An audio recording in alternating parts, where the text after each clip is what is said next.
Imagine-toi marcher sur les boulevards de Paris, bercé par les lumières des cafés, les pas pressés des passants, les voitures qui klaxonnent au loin. Tout semble vivant, lumineux, familier. Mais ce que tu ignores, c'est qu'à quelques mètres sous tes pieds s'étend un monde radicalement différent. Un monde de ténèbres, de silence et de mort. Un monde qui engloutit plus de 300 km de galeries et qui abrite les restes de plus de 6 millions de Parisiens. Ce monde, ce sont les catacombes. Et les secrets qu'elles recèlent vont bien au-delà d'un simple ossuaire. Ce que tu vas découvrir maintenant n'est pas fait pour les cœurs sensibles. Car les catacombes de Paris sont peut-être l'endroit le plus mystérieux et le plus terrifiant de toute la capitale. Tout commence au XVIIIe siècle. Paris est alors une ville surpeuplée, étouffée par ses cimetières débordants. Le plus célèbre d'entre eux, le cimetière des Innocents, est devenu une véritable menace sanitaire. Les corps s'y entassent depuis des siècles, parfois à ciel ouvert, dégageant une odeur pestilentielle qui envahit les quartiers voisins. Les épidémies se multiplient, les habitants protestent, et les autorités n'ont pas le choix. Il faut trouver une solution radicale. C'est ainsi qu'est née l'idée de transférer les ossements dans les anciennes carrières souterraines de calcaire, situées juste sous la ville. À partir de 1786, chaque nuit, des processions lugubres descendent sous terre. Des tombereaux remplis d'ossements quittent les cimetières, accompagnés de prêtres récitant des prières. Dans le silence des profondeurs, des millions de crânes et d'os sont alignés avec une précision presque architecturale, formant des murs macabres que l'on peut encore voir aujourd'hui. Officiellement, les catacombes ne sont donc qu'un gigantesque ossuaire, un acte pratique et sanitaire. Mais très vite, elles acquièrent une réputation particulière. Un lieu où le temps s'arrête. Un lieu où les vivants côtoient la mort de trop près. Et comme souvent, de telles atmosphères nourrissent les légendes. Les premiers visiteurs autorisés à descendre parlent d'un silence assourdissant. Le genre de silence qui amplifie les battements de ton cœur, qui transforme le moindre goutte à goutte en un bruit assourdissant.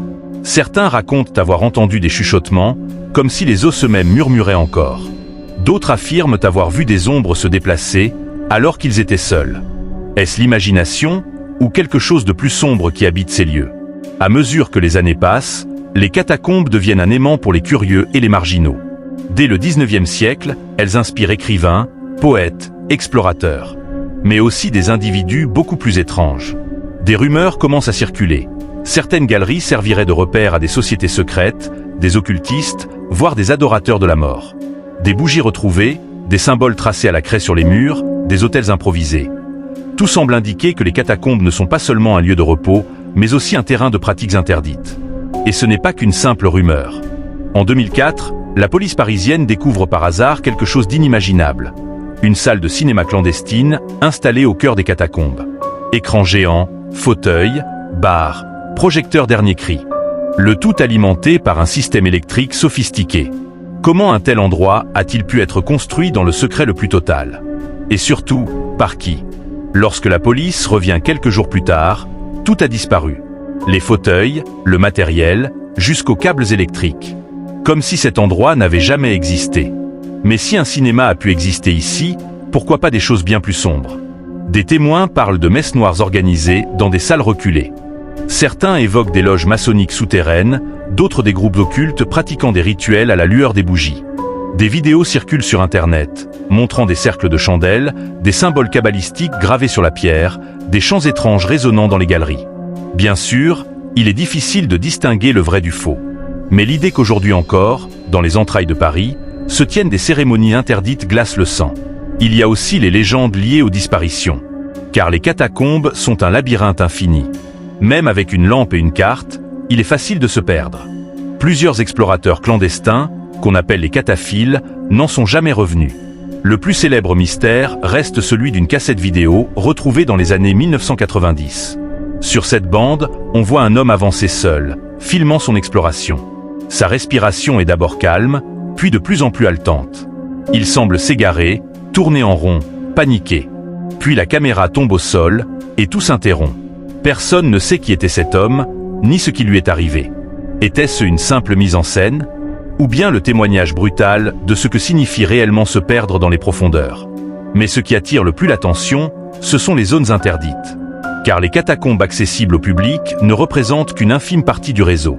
La grande majorité est interdite. Certaines galeries ont été murées par les autorités, d'autres classées zones à risque. Officiellement, c'est pour protéger les visiteurs de l'effondrement ou de l'asphyxie. Mais les cataphiles affirment autre chose. Certaines zones interdiraient l'accès non pas à cause du danger physique, mais parce que des choses y seraient cachées. Parmi elles, la fameuse porte de l'enfer. La légende raconte qu'il existe un passage précis où l'air devient plus lourd, où l'atmosphère elle-même semble changer. Les murs porteraient des inscriptions latines. Lasciate ogni speranza, voici Achantrate. Vous qui entrez, abandonnez tout espoir. Ceux qui s'en approchent disent ressentir un vertige, une oppression, une peur irrationnelle. Est-ce un simple mythe, une blague macabre inventée par des explorateurs? Ou bien la trace d'un culte ancien que les autorités veulent absolument étouffer? Ce qui est certain, c'est que les catacombes ont toujours servi de refuge à ceux qui n'avaient pas leur place à la surface. Pendant la Révolution française, des insurgés s'y cachaient. Pendant l'occupation, la résistance française y organisait ses réunions clandestines, tandis que les nazis y avaient installé un bunker. Chaque époque y a laissé une empreinte invisible, une couche supplémentaire de mystère. Aujourd'hui encore, les cataphiles explorent.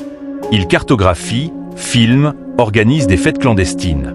Certains cherchent simplement l'aventure. Mais d'autres sont persuadés qu'il existe encore des salles jamais découvertes, des reliques oubliées, des secrets volontairement dissimulés. L'idée que sous Paris puisse se cacher quelque chose d'incroyable alimente sans cesse leur obsession.